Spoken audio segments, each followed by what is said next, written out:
Kayaknya Al-Fakir baru saja hari ini penasaran. Kita akan sering dengar ya, pahalanya amal soleh atau pahala amal sunnah di bulan Ramadan menjadi fardu ya, pahalanya pahala fardu.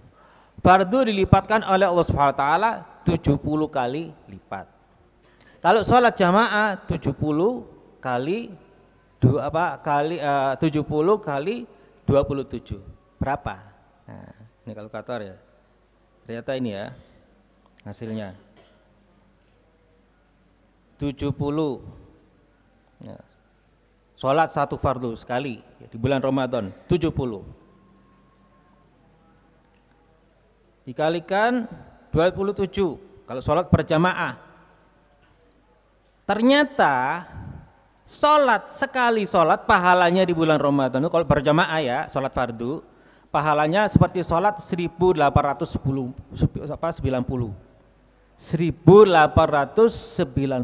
kali pada satu sholat. Berarti kalau ada orang yang tahu fadilahnya sebesar ini meninggalkan sholat jamaah di bulan Ramadan, berarti orang yang tidak pandai, orang nggak pintar ya, orang nggak paham hitung-hitungan, orang yang rugi. Sholat jamaah fardu ya di bulan Ramadan ternyata pahalanya sama dengan sholat sebanyak 1890 kali. Bayangkan. Ini minimal loh. Kalau khusyuk, kalau lebih sempurna lagi itu lebih jauh daripada itu. Minimal saja sekali sholat kita, sholat subuh sekali ya, berjamaah di bulan Ramadan seperti sholat 1890 kali. Ini belum nanti di 10 terakhir lebih besar lagi ya, di 10 terakhir di malam-malam ganjil lebih lagi, apalagi pas bertepatan dengan hari Jumat lebih lagi. Wa takhiful mudawama wal awwal atam. Bismillahirrahmanirrahim. Di sini Alhamdulillah Abdullah bin Al-Haddad berkata, "Idza 'amilta ta'ah," jika Anda berbuat ya, taat, berbuat amal soleh. Ini beliau mengajarkan bagaimana agar supaya amalan kita ini, amal soleh kita murni, ikhlas, amal soleh kita ini sempurna. Ya, bagaimana caranya? Nah, ini maka beliau mengajarkan, idza 'amilta ta'ah, jika Anda berbuat taat, berbuat amal soleh, maka fanzur in syi'ta fi bidayatiha, maka sehendaknya kita melihat fi bidayatiha, maksudnya di awal. Maksudnya awal apa? Awal penyebab yang membuat kita ini bisa melaksanakan taat ini apa? Ya, maksudnya yang bisa menggerakkan kita, menyadarkan kita untuk berbuat taat, ya, berbuat amal soleh itu apa? Maka fanzur in syi'ta, maka sehendaknya kita sehendaknya Anda melihat in syi'ta. Nah, jika Anda ingin melihat, maka Anda bisa melihat pemula atau penyebab amal soleh kita ini, yang mana amal soleh yang kita melaksanakan ini, taat yang kita melaksanakan ini, allati kanat bihaulillahi wa quwwatihi wa husni taufiqihi, ini semuanya dengan izin Allah Subhanahu wa taala, dan dengan ya,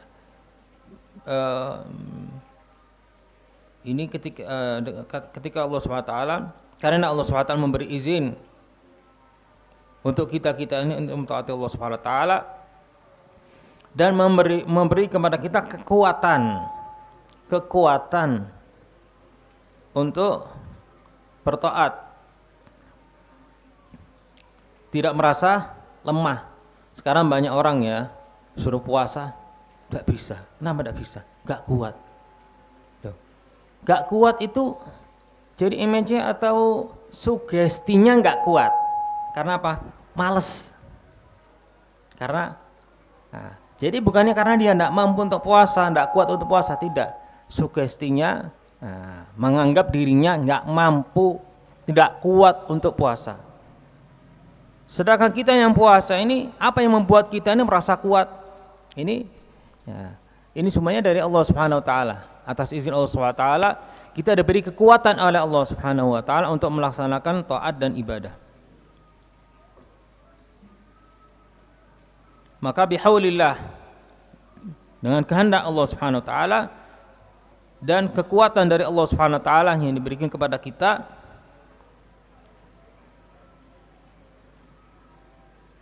apalagi khususnya para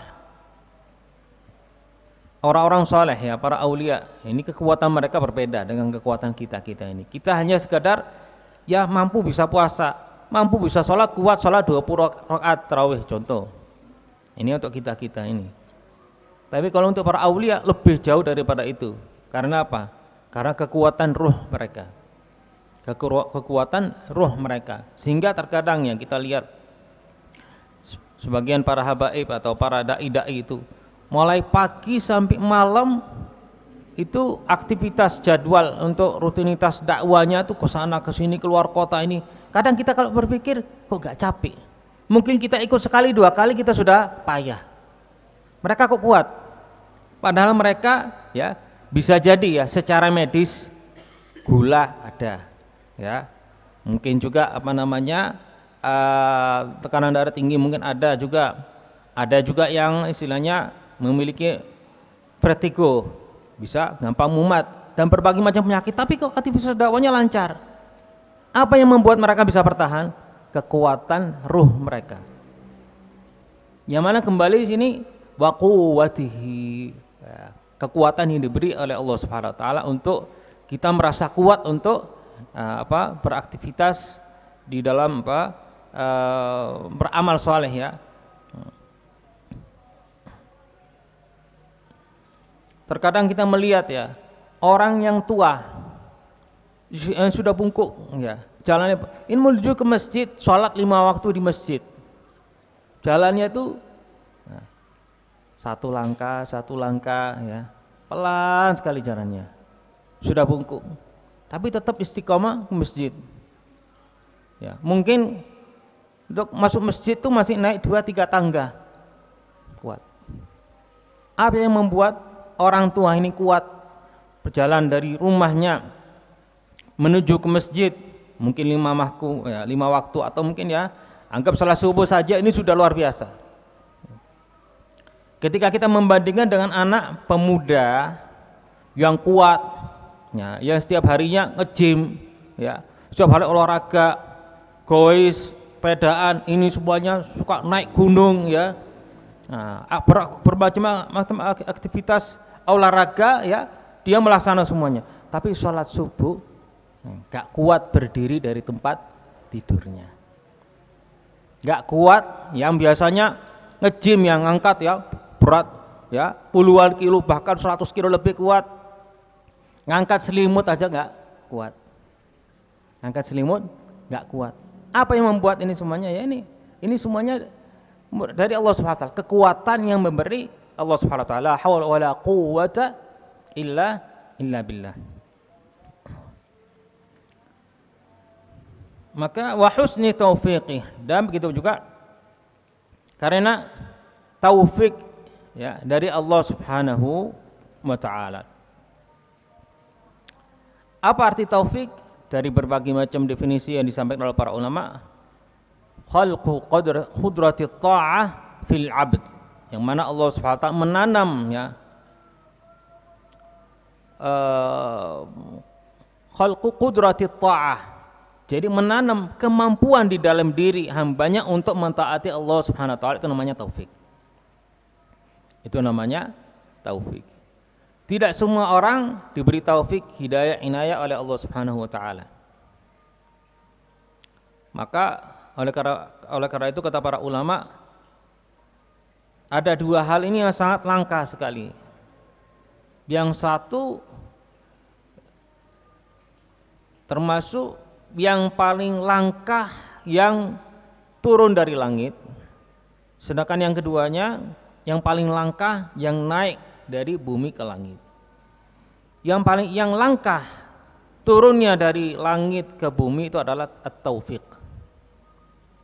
Pemberian taufik dari Allah Subhanahu wa taala itu tidak untuk sembarangan orang, tidak. Nah, kepada orang-orang ya tertentu. Nah, dengan izin Allah Subhanahu wa taala. Sebaliknya yang paling langka yang naik dari bumi ke langit itu adalah al-ikhlas. Nah, dua hal ini, dua perkara yang langka. Yang satu yang paling langka turun dari langit ke bumi itu adalah taufik, sedangkan yang kedua sesuatu yang paling langka yang naik dari bumi ke langit itu adalah al-ikhlas.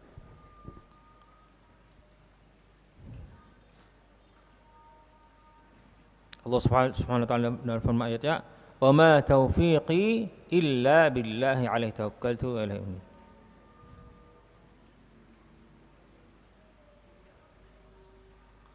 Mana tadi ya? Wa husni taufiqihi, dengan melihat ya, menyadari bahwasanya ini semua ini membuat dia ini bisa bergerak untuk mentaati Allah Subhanahu wa taala, itu dengan kehendak Allah Subhanahu wa taala, dengan kekuatan yang diberi oleh Allah Subhanahu wa taala di dalam dirinya, dan taufik ya, karunia dari Allah Subhanahu wa taala itu adalah ya, dengan bentuk taufik Allah Subhanahu wa taala. Yang mana ya gambaran dari taufik begini ya, ada banyak orang yang pintar, tapi tidak semua orang pintar digerakkan oleh Allah Subhanahu wa taala untuk mempelajari ilmu agama atau mempelajari Al-Qur'an. Ya. Banyak orang kaya, tadi tidak semua orang kaya ya mau menginfakkan hartanya. Berarti yang orang pintar yang ingin mempelajari Al-Qur'an ya, ingin mempelajari ilmu syariat, orang kaya yang ingin bersedekah, berarti mereka diberi taufik oleh Allah Subhanahu wa taala, yang lainnya tidak. Bahkan termasuk gambaran dari taufik Allah Subhanahu wa taala ketika seorang dipermudahkan oleh Allah Subhanahu wa taala untuk berkumpul dengan seorang ulama, berkumpul dengan orang aulia, berkumpul dengan menghadiri majelis-majelis ya, majelis taklim, mudah, gampang, enteng untuk menghadiri majelis-majelis taklim. Ini termasuk gambaran dari taufik Allah Subhanahu wa taala. Sedangkan sebalikannya, orang yang untuk justru malah bukannya bertemu dengan para ulama, bukannya bertemu dengan para aulia, bukan bertemu dengan orang-orang soleh, tidak, bertemunya dengan pejabat-pejabat, bertemunya dengan artis-artis. Ini kita jangan kagum dengan mereka, kasihan mereka. Mereka tidak diberi taufik oleh Allah SWT, tidak didekatkan oleh Allah SWT dengan orang-orang alim, dengan orang-orang soleh, dengan orang wali. Nah, kita harus bersyukur kepada Allah SWT yang kita masih dipilih oleh Allah SWT, diberi karunia Allah SWT untuk mengenal dengan mereka dan berdekat dengan mereka. Juga orang ya yang pokoknya intinya kalau dipermudahkan oleh Allah SWT taat, ya, dijauhkan dari maksiat, ini termasuk gambaran dari taufik Allah SWT. Sedangkan sebalikannya orang yang dipersulitkan oleh Allah SWT untuk melaksanakan taat, untuk hadir majelis sulit, untuk sholat jamaah sulit, pasti ada aja alasannya. Berarti memang tidak diberi taufik oleh Allah SWT. Dengan ini semuanya, dengan menghadirkan bahwasanya amal soleh ini ya ini atas kehendak Allah SWT, dengan kekuatan yang telah diberi oleh Allah Subhanahu wa taala, dengan arahan dan taufik dari Allah Subhanahu wa taala tadi, kemampuan untuk melaksanakan taat ini semuanya, maka wabidzalika dengan ini semuanya kalau dia menghadirkannya, seorang menghadirkan ini semuanya, yantafil i'jab, hilanglah rasa bangga dengan amalan kita. Sholat tarawih nggak pernah ketinggalan 20 rakaat berjamaah. Jangan merasa bangga, karena apa? Yang menggerakkan Anda yang izinkan siapa? Allah Subhanahu wa taala. Nah, kita pintar, diberi kecerdasan, diberi kekuatan hafalan oleh Allah Subhanahu wa taala sehingga kita bisa hafal hadis-hadis, hafal Al-Quran atau banyak ayat Quran. Jangan merasa sombong, jangan merasa bangga dengan semuanya. Karena apa? Yang memberi Anda akal atau memberi Anda kecerdasan siapa? Allah Subhanahu wa taala. Yang menggerakkan Anda dengan diberi kepintaran, kecerdasan untuk menghafalkan Al-Quran siapa? Allah Subhanahu wa taala. Banyak orang cerdas, banyak orang pintar tidak digerakkan oleh Allah Subhanahu wa taala untuk menghafal Al-Quran, menghafalkan hadis atau menghafalkan ya ilmu-ilmu yang bermanfaat. Nah, orang jadi ustadz, jadi dai, ya, masanya banyak, jamaahnya banyak, jangan merasa sombong, jangan merasa bangga dengan itu. Karena apa? Selain yang menjadikan Anda pintar, Allah Subhanahu wa taala, yang menjadikan Anda bisa pandai berbicara, bisa ceramah, bisa pidato dan seterusnya, ya, adalah Allah Subhanahu wa taala yang menggerakkan mereka hadirin itu untuk hadir di majelis, ya, jamaah, untuk bergerak untuk apa? Hadir di majelis Anda siapa? Allah Subhanahu wa taala. Kita nggak punya apa-apa, kita nol. Ilmu kita ini dari Allah Subhanahu wa taala. Semangat kita dari Allah Subhanahu wa taala. Para hadirin jamaah datang semuanya yang menggerakkan siapa? Allah Subhanahu wa taala. Kita nggak punya apa-apa. Nah, maka beliau mengatakan itu bahwasanya ketika kita berpikir itu semuanya, hilanglah rasa sombong, rasa bangga dengan amal kita, karena kita lihat bahwasanya ini bukan olah kita atau karena kesolehan kita, karena kepintaran kita, karena keistiqomahan kita, tidak. Ini semuanya dengan atas izin Allah Subhanahu wa taala. Wa yabqa syuhudul minnati lillahi taala, sehingga hilanglah rasa sombong atau rasa bangga dengan amal kita. Yang tetap tertanam di dalam hati kita itu adalah syuhudul minna lillahi taala, merasakan betapa besarnya nikmat yang Allah berikan kepada kita. Nikmat hidayah, nikmat taufik, nikmat inayah Allah Subhanahu, nikmat kita diberi kesadaran, diberi kekuatan, diberi istiqomah. Itu semakin bertambah di dalam hati kita. Nah, ini cara yang pertama. Cara yang pertama untuk menghilangkan rasa kita bangga dengan amal kita. Wa in syi'ta, dan jika Anda ingin bisa memandang masjidah dari sisi lain lagi. Fi nihayatiha masih di ujungnya. Tadi memandang dari sisi awal penyebab yang menggerakkan kita untuk taat itu apa dan siapa. Nah, sedangkan sekarang akhirnya, akibatnya apa?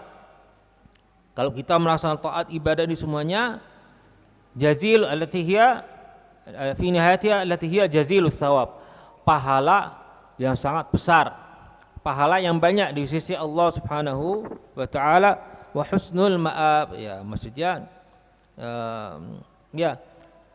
wa husnul ma'ab maksudnya akibat yang baik, akibat yang baik, ya, yang kelak di akhirat nanti ke sana. Wa indahu, dengan memandang ini, menyadari hal ini, ta'zumur raghbah, maka ini yang buat kita ini bergerak, yang memperkuatkan keinginan kita untuk melaksanakan taat dan ibadah dan amal soleh. Jika kita mengetahui betapa pahalanya, kita ingin mengejar pahalanya, kita ingin mendapatkan pahala yang besar, yang banyak. Salah satu contoh. Ini Al-Fakir baru saja hari ini penasaran. Kita kan sering dengar ya, pahalanya amal soleh atau pahala amal sunnah di bulan Ramadan menjadi fardu, ya, pahalanya pahala fardu. Fardu dilipatkan oleh Allah Subhanahu wa taala 70 kali lipat. Kalau sholat jamaah 70 kali 70 kali 27 berapa? Nah, ini kalkulator ya. Ternyata ini ya hasilnya 70. Ya. Sholat satu fardu sekali di bulan Ramadan 70 dikalikan 27 kalau sholat berjamaah. Ternyata sholat sekali sholat pahalanya di bulan Ramadan kalau berjamaah, ya, sholat fardu pahalanya seperti sholat 1890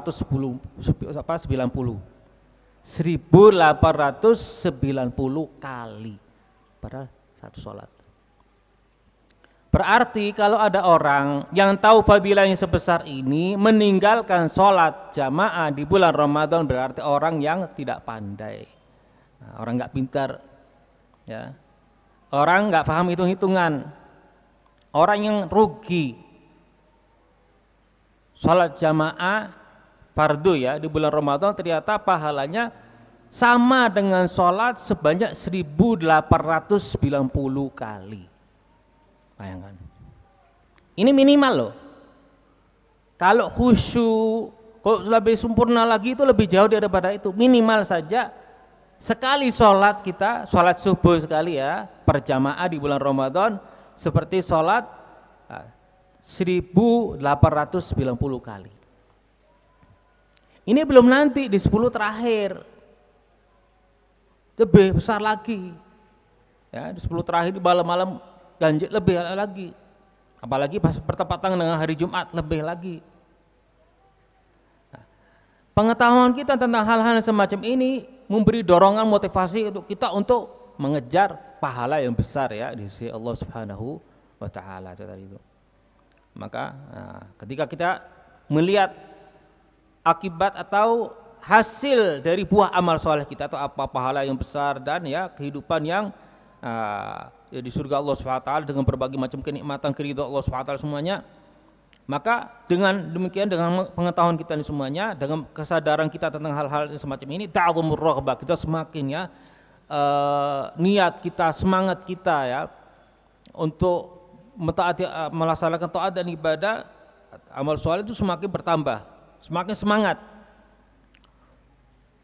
Wa takhifful mudawamah. Lalu kemudian untuk kita mempertahankan diri istiqomah itu semakin lebih mudah.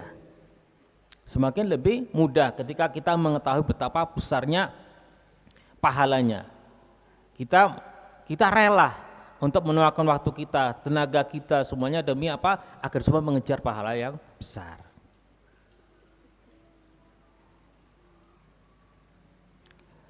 Wal awwalu atam, sedangkan yang pertama lebih afdol. Apa yang pertama?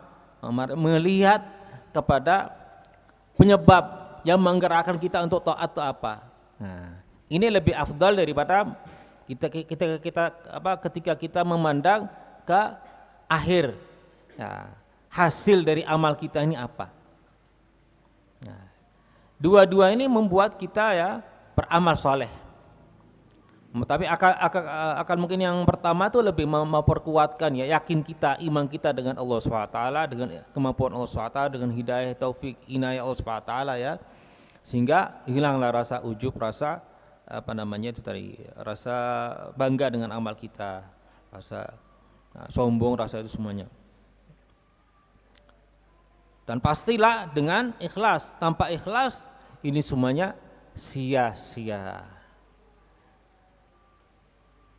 Amal solehnya itu semuanya sia-sia jika tanpa ikhlas. Ya, seperti yang mana di dalam satu hadis ada 3 orang, yang satu orang ahli Quran, yang satu orang mujahid, yang satu orang ulama.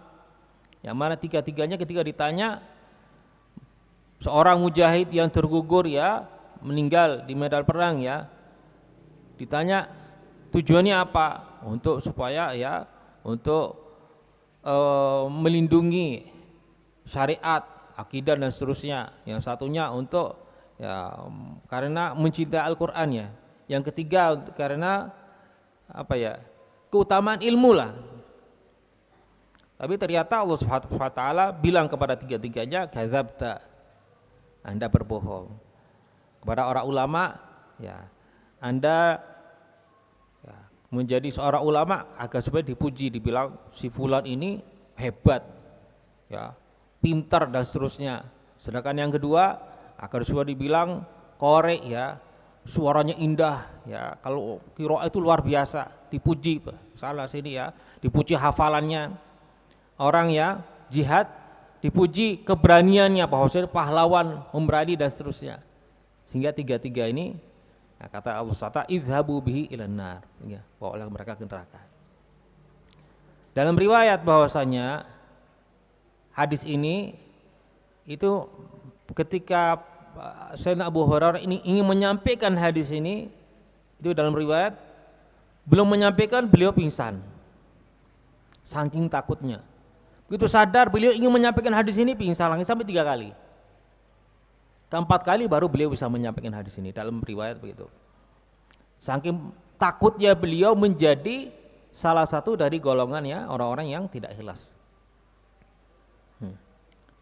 Bahkan dalam satu hadis, orang yang tidak ikhlas nanti kalau hari kiamat Allah Subhanahu wa taala mereka tidak mendapatkan pahala amalan mereka. Mereka susah payah beramal soleh, enggak ada pahalanya.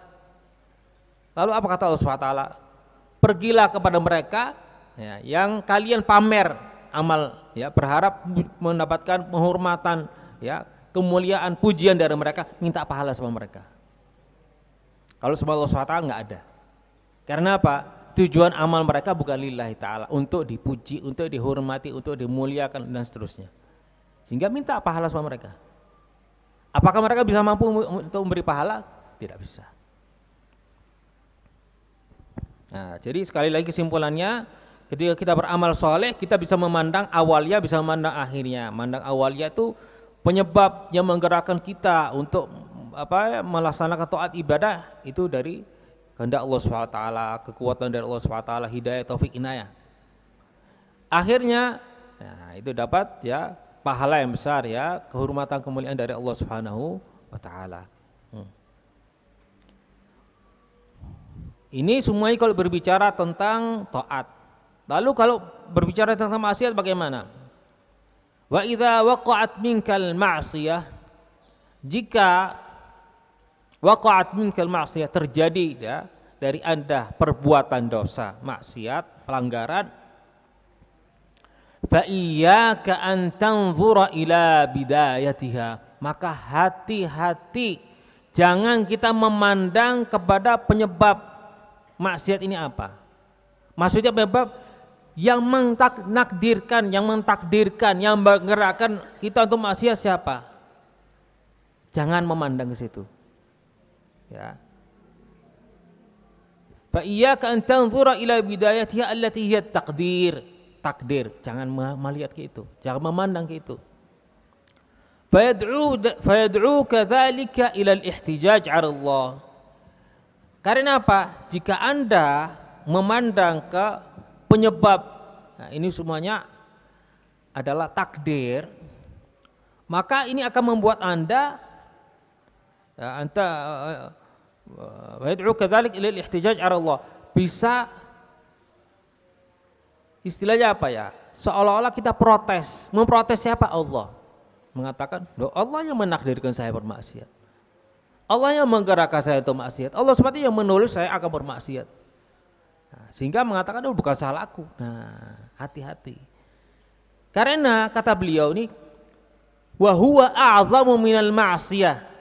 Ucapan atau ya apa yang melintas di dalam hati kita yang sifatnya bukan Allah yang menakdirkan.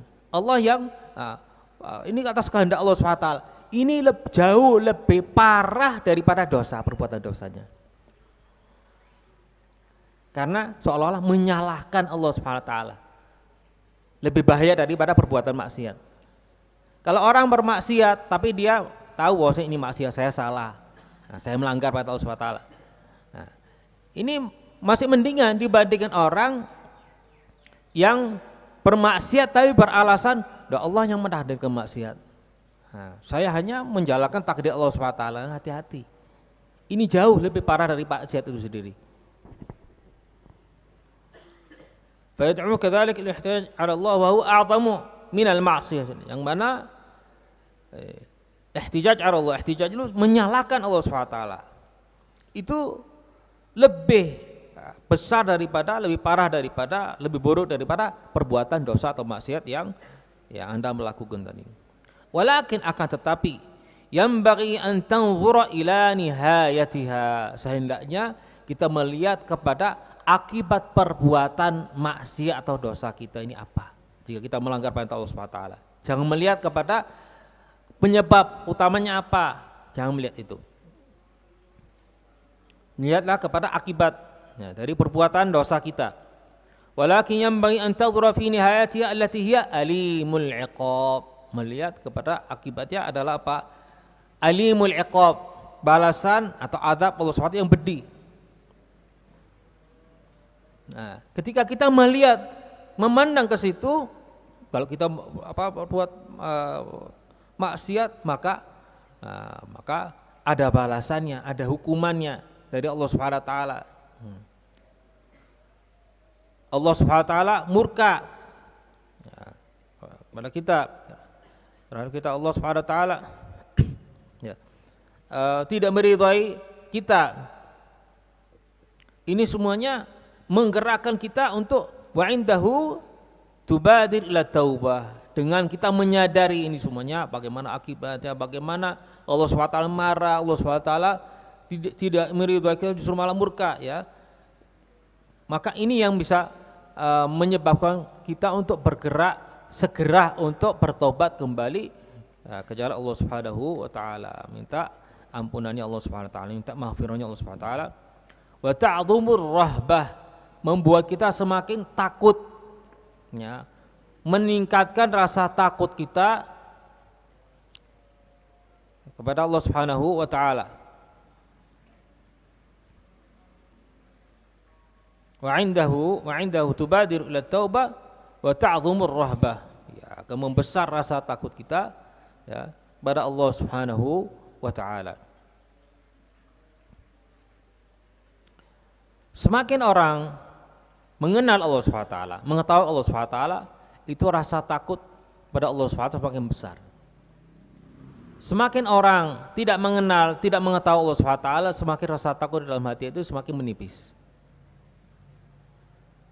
Seperti yang mana digambarkan oleh para ulama, seperti ada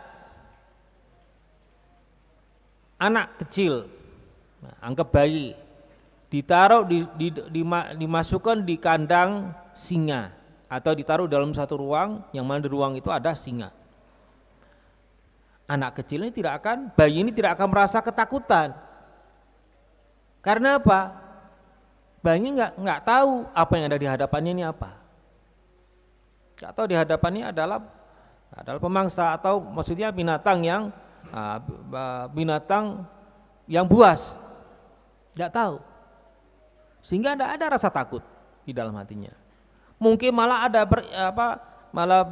si bayi ini mungkin bisa jadi ada keinginan untuk mengajak singa ini untuk bermain, bisa jadi. Lalu bagaimana kalau seandainya yang ditaruh di dalam kandang singa ini atau dalam satu ruang dengan singa ini seorang yang dewasa? Dia pasti akan ketakutan, dia pasti akan takut. Karena apa? Tahu ini binatang yang membahayakan, ini binatang buas. Bisa jadi kalau saya tidak dilukain, bisa jadi saya dimakan. Ya. Apa yang membuat orang ini takut? Karena tahu siapa yang ada, yang dia menghadapi ini siapa. Bayi kenapa nggak tahu? Karena nggak tahu siapa yang dia berhadapan dengan siapa, nggak tahu. Begitupun juga ketika seorang hamba Allah SWT mengenal dengan Allah SWT, semakin takut dengan Allah SWT, semakin rasa semakin menjauh dari Allah SWT, atau semakin tidak mengenal dengan Allah SWT, itu semakin tidak takut dengan Allah SWT. Apakah kita lihat orang yang bermaksiat, orang zalim, orang yang terang-terangan menantang Allah SWT bermaksiat, kok berani mereka? Karena mereka tidak mengenal Allah SWT, mereka tidak tahu Allah SWT, sehingga itu tadi itu tidak ada rasa takut di dalam hati mereka kepada Allah Subhanahu wa taala. Nah, maka tadi beliau Hafizullah dan beritahu kepada kita, kalau perbuatan taat kita lihat, bisa melihat ke awalnya atau ke akhirnya. Nah, sedangkan kalau perbuatan maksiat hanya jangan melihat ke awalnya, lihat ke akhirnya saja. Itu. Karena kalau lihat awalnya bisa menantang takdir Allah Subhanahu wa taala yang itu lebih buruk daripada perbuatan maksiat itu sendiri. Dan juga kalau masalah maksiat, kita diperintahkan untuk berikhtiar. Kita diberi pilihan oleh Allah Subhanahu wa taala, dihisab dan kita dihisab sesuai dengan pilihan kita. Apa kata Allah Subhanahu wa taala dalam firman ayatnya? Wa hadainahun najdain, dan kami telah memberitahu kepada hamba-hamba Allah Subhanahu wa taala an-najdain. Apa artinya najdain? Dua jalur. Jalur yang baik begini akibatnya apa?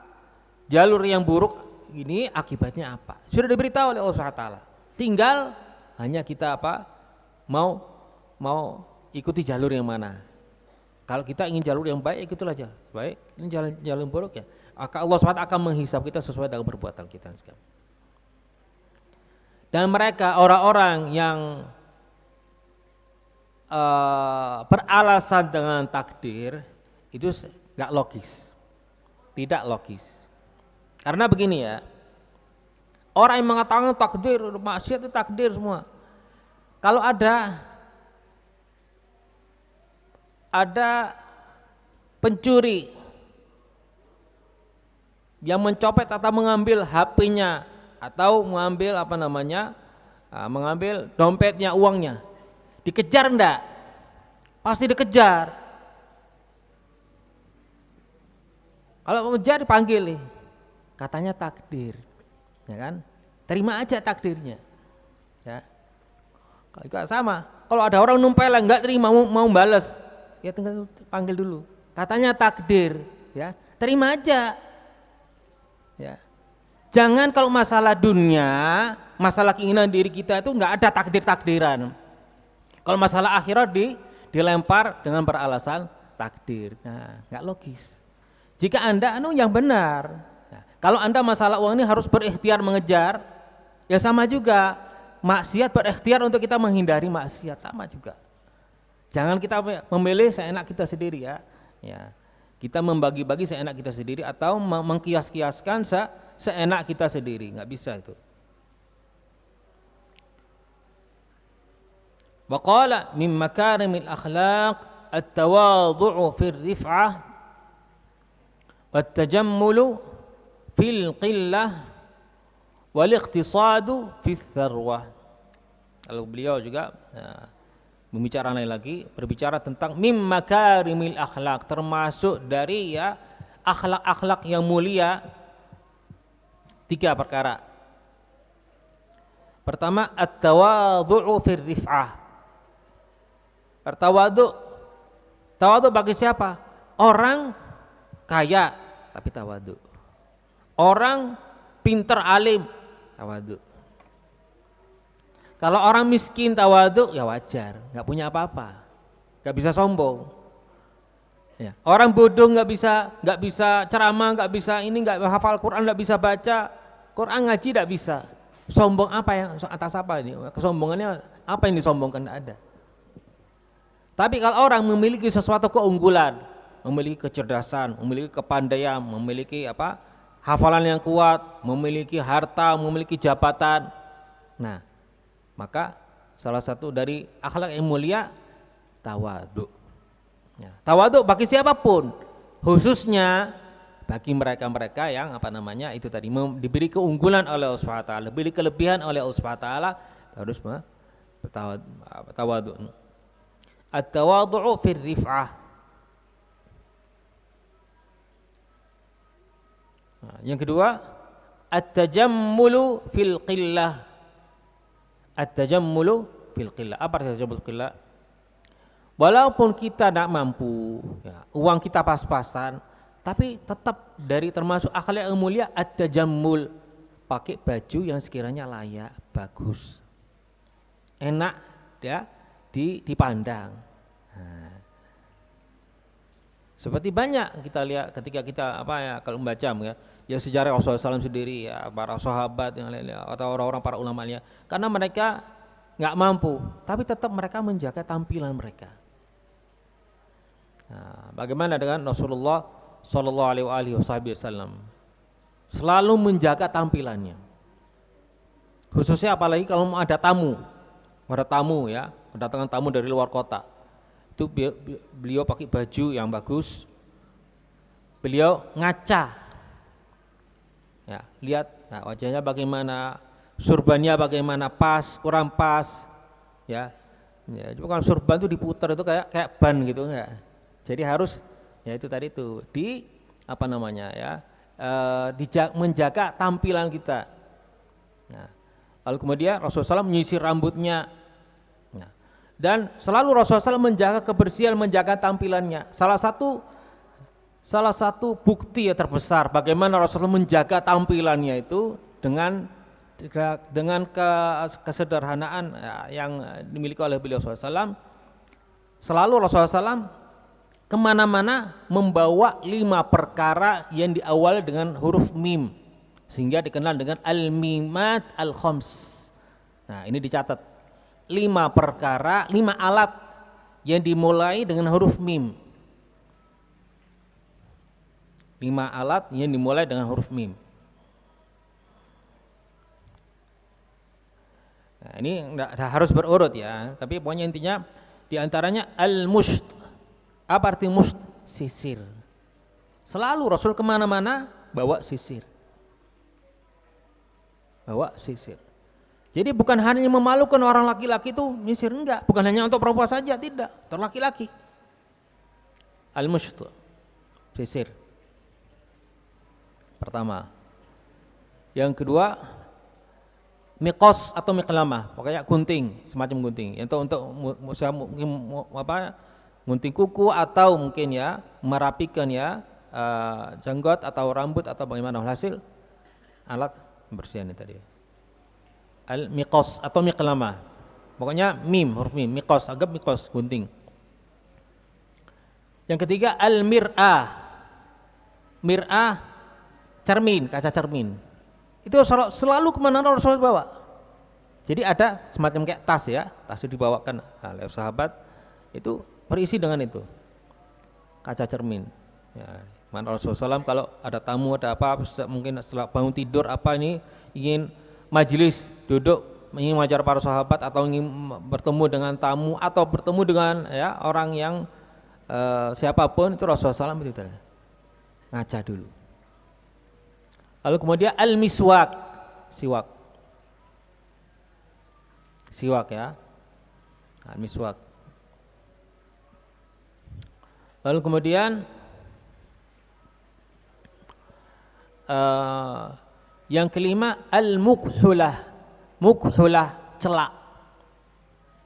Nah, mungkin sekarang orang jarang lagi celak, tapi celak itu sebenarnya bukan hanya untuk perempuan saja. Rasulullah SAW sendiri suka memakai celak, walaupun mata beliau SAW itu sudah indah, sudah hitamnya tuh pekat sekali. Kalau orang melihat tuh dikira beliau pakai celak, padahal nggak pakai celak asli.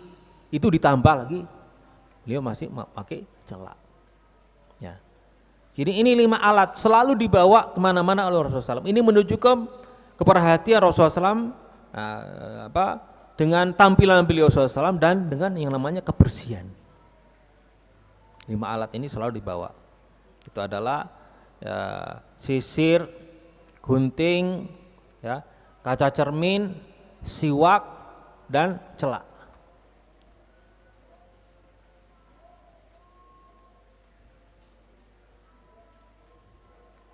Ya.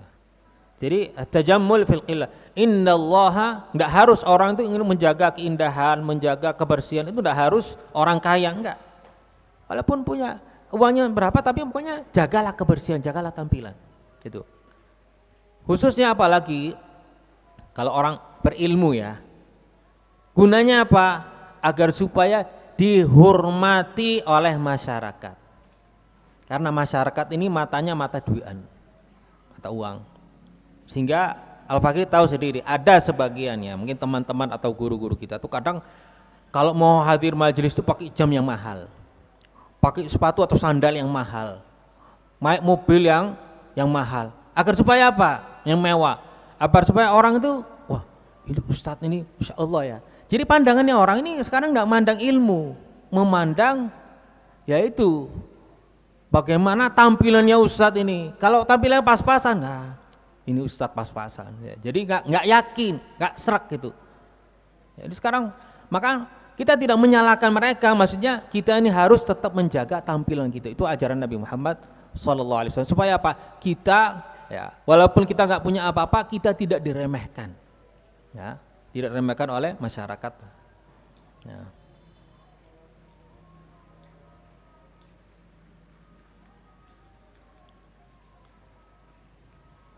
Ini at-tajammulu fil qillah, dan dalam hadis innallaha jamilun yuhibbul jamal. Salah satu nama atau apa sifat-sifat Allah Subhanahu wa taala, asma Allah Subhanahu wa taala jamil. Nah, jamil itu bagus atau indah. Allah Subhanahu wa taala indah dan suka keindahan.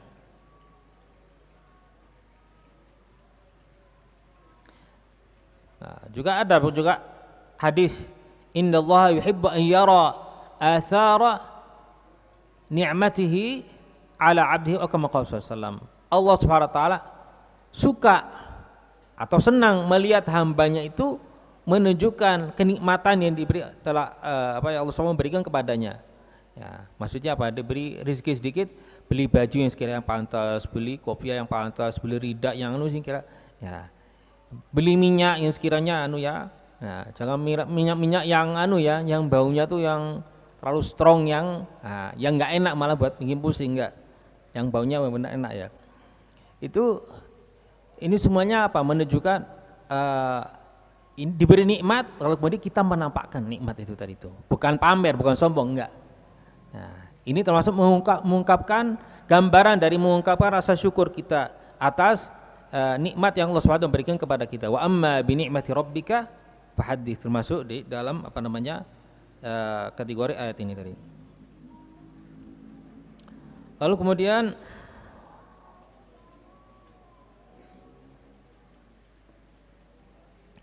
yang ketiga, wal iqtisadu fi tsarwah. Al iqtisad fi tsarwah. Apa arti iqtisad fi tsarwah? Iqtisad itu menghemat, fi tsarwah, punya uang banyak tapi kita tetap menghemat. Jangan mubadzir. Kita mampu, bukannya kita pelit, enggak. Kita mampu untuk membeli yang lebih mahal daripada, tapi ada yang lebih murah dan yang bagus, berkualitas. Kenapa kita cari yang mahal yang berlebihan, mubadzir? Nah, bukan artinya kita pelit, enggak. Masalah kepelitan itu lain lagi. Tapi maksudnya kita menjaga uang kita. Nggak boleh berfoya-foya. Kita udah beli rezeki berarti berfoya-foya, nggak boleh membazir. Walaupun kita ini ya diberi rezeki ya yang melimpah oleh Allah Subhanahu wa taala. Ini termasuk untuk menjaga nikmat. Nah, kenikmatan yang Allah berikan kepada kita menjaga dengan apa? Al-iqtisad, menghemat. Al-iqtisad fi tsarwah.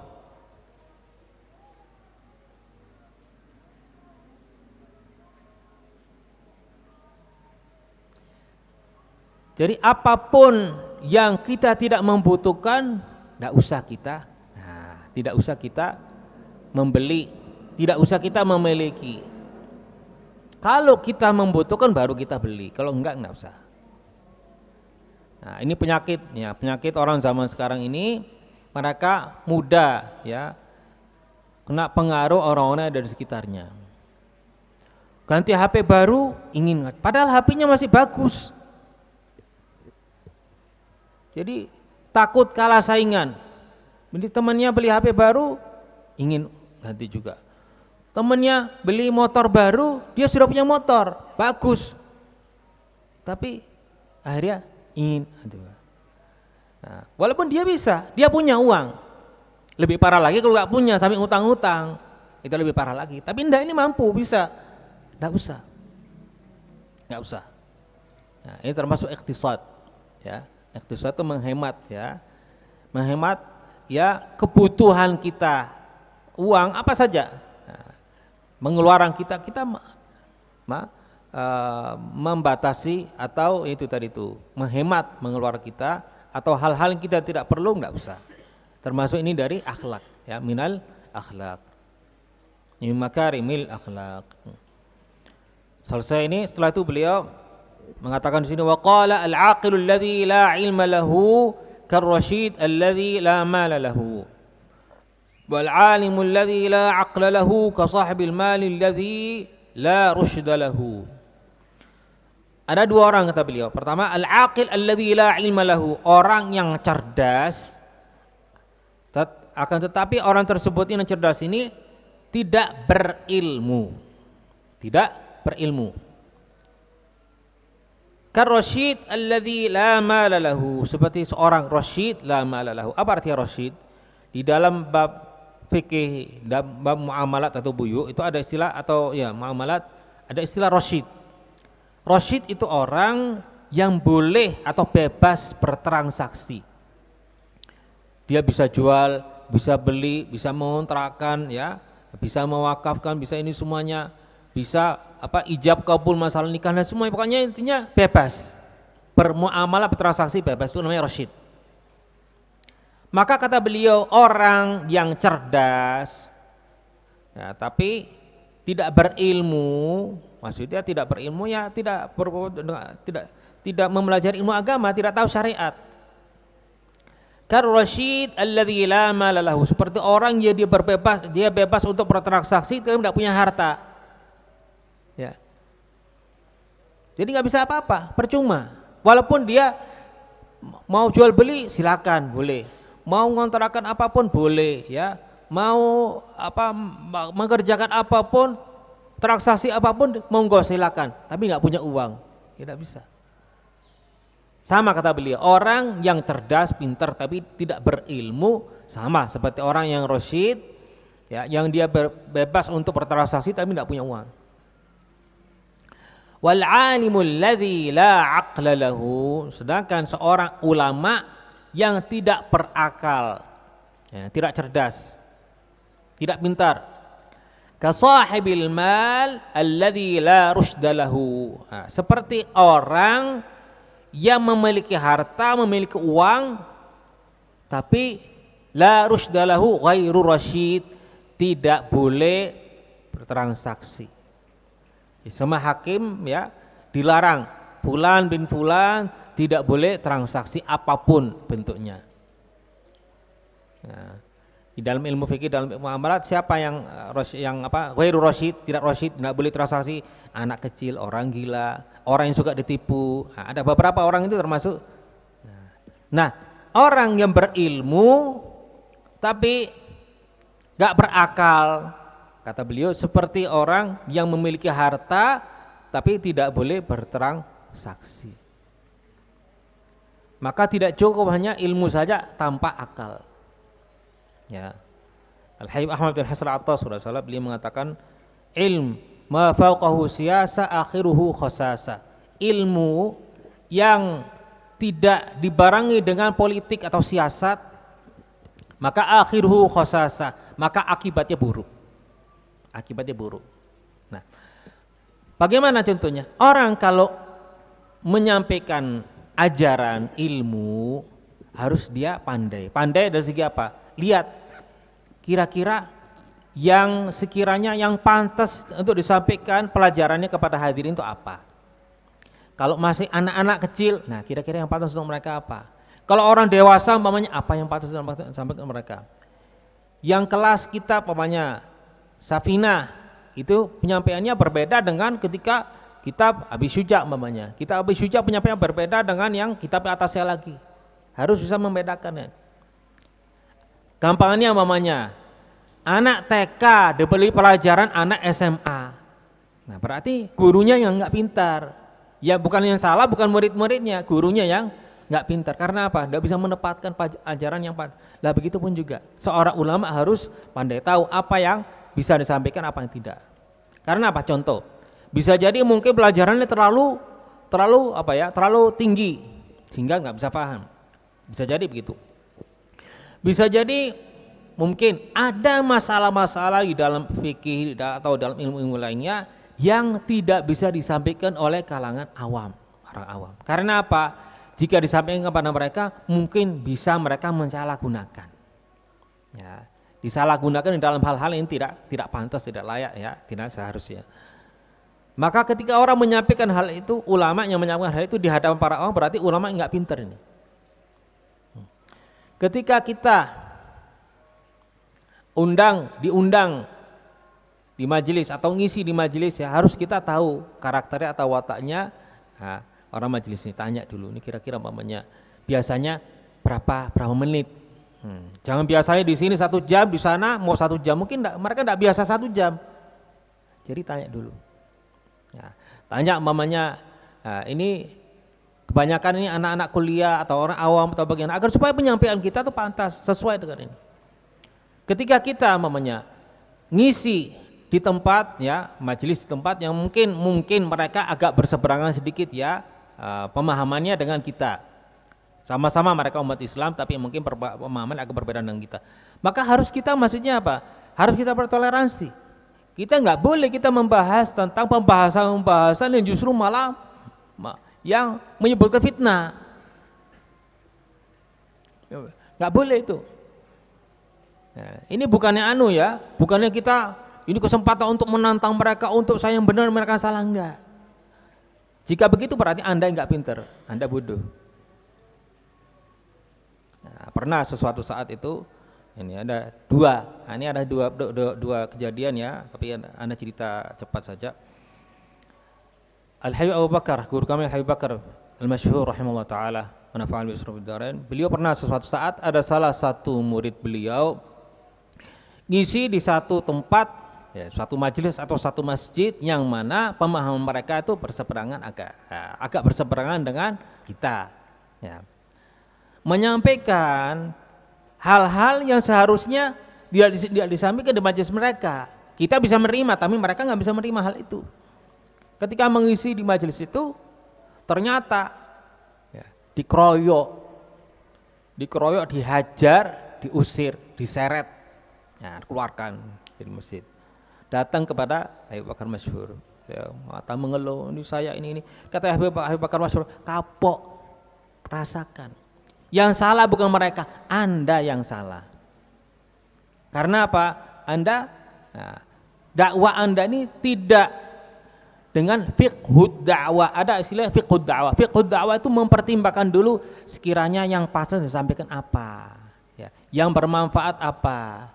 Bukan pokoknya ngisi saja, enggak.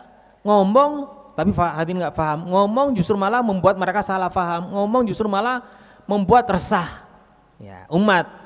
Atau membuat mereka fitnah, adu domba dan seterusnya.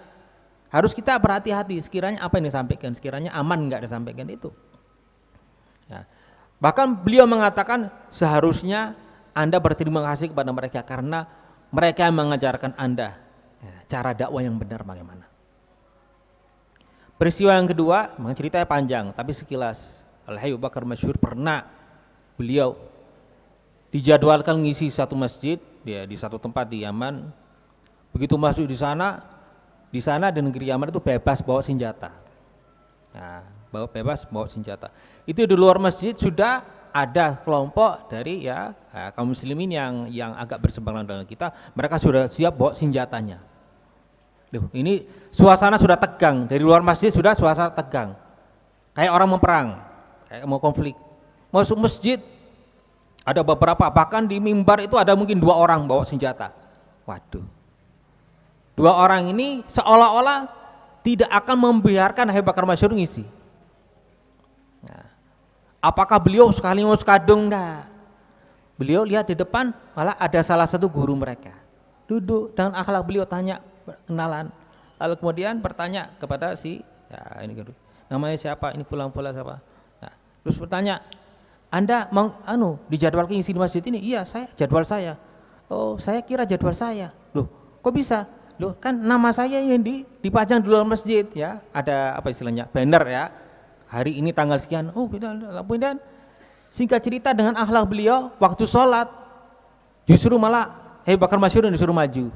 Enggak, Habib Bakar, antum aja maju. Beliau maju. Selesai sholat justru malah beliau yang mempersilakan kepada Habib Bakar Masyhur untuk ngisi. Kita Habib Bakar Masyhur ngisi, yang bawa senjata turun, menurunkan senjatanya duduk, yang lainnya juga gitu. Suasana di masjid sudah adem. Dan beliau mengisi tentang ukhuwah, tentang persatuan umat, tentang sudah keluar dari masjid nggak ada permusuhan.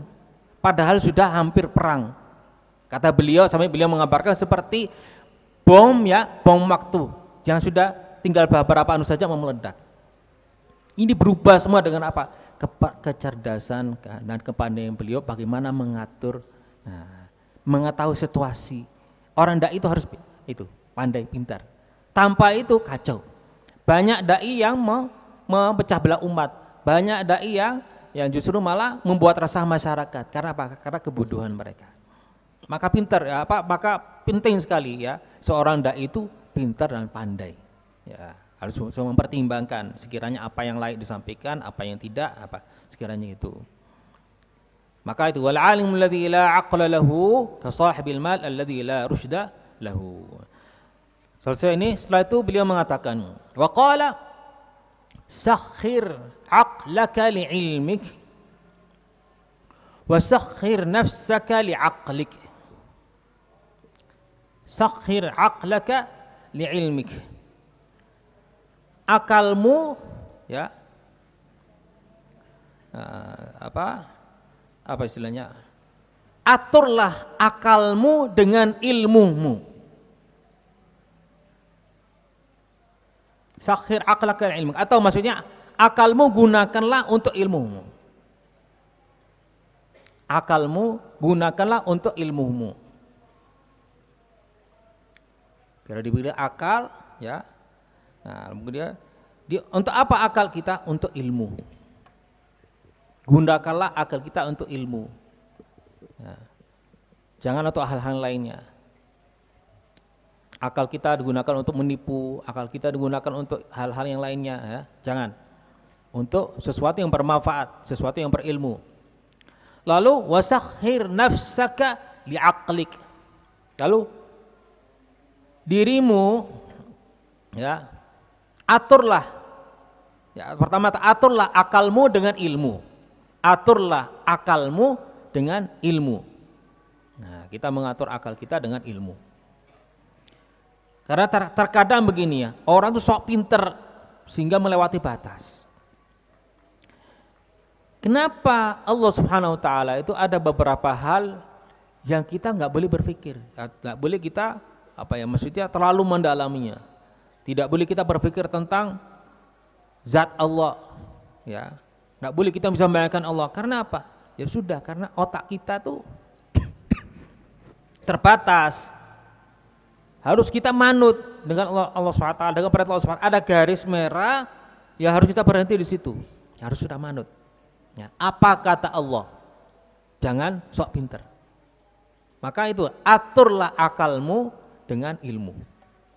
Kalau ketika akal kita tidak diatur dengan ilmu, maka ibaratnya seperti binatang yang liar. Banyak orang ateis, karena apa? Otak mereka itu liar. Ngantem sini, ngantem sana, seenak mereka sendiri Karena apa? Otaknya liar. Kita bayangkan sendiri binatang yang liar, tidak dilatih, tidak diikat, tidak dirantai, tidak ditaruh di kurung atau di kandang, apa yang terjadi? Ya, nyerang sini, nyerang sana, gigit ini, ya, itu terus merusak ini semuanya. Nah, maka akal kita supaya enggak liar diatur dengan ilmu, diarahkan dengan ilmu, dijinakan dengan ilmu. Itu tadi.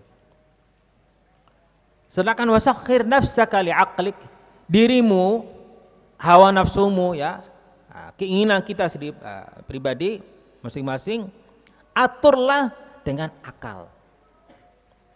Aturlah nafsumu, keinginanmu ya, hawa nafsumu dengan akal. Kalau saya melakukan ini, saya rugi. Kalau saya melakukan ini, maka hal ini mengakibatkan saya bisa dipenjara. Kalau saya perbuat ini, maka ini akan mempermalukan saya, menjatuhkan nama saya, mencoba-cobakan nama saya dan nama keluarga saya. Ada itu, tapi kadang apa? Orang melakukan maksiat, orang ini semuanya karena apa? Mengabaikan itu. Yang penting dapat untung. Nanti ini gampang. Nah, gampang karena apa? Mengabaikan akal yang enggak dipakai. Mengikuti keinginan dirinya, melampiaskan ya sepenuhnya apa yang diinginkan tanpa diatur dengan akal.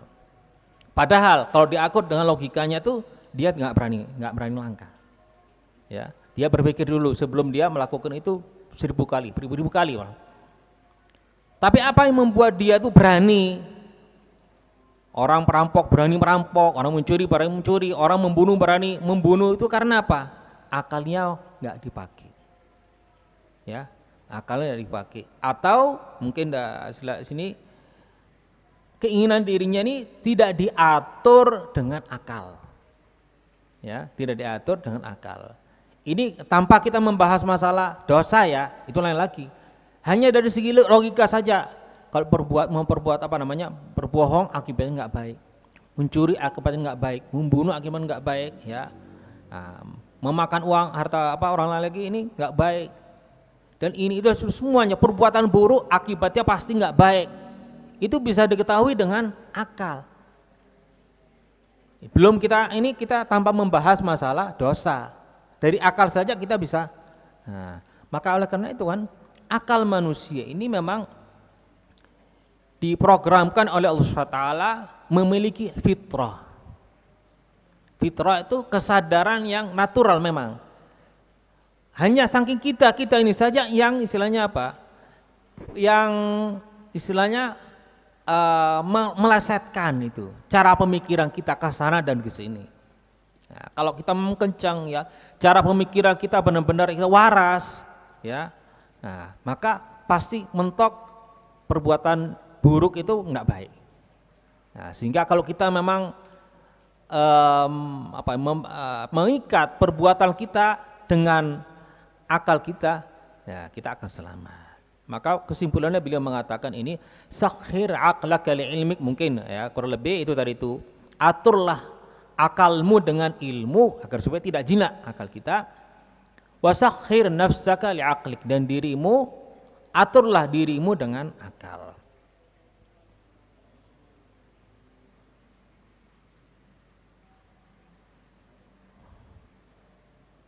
Ya Allah Subhanahu wa taala anhu shawab.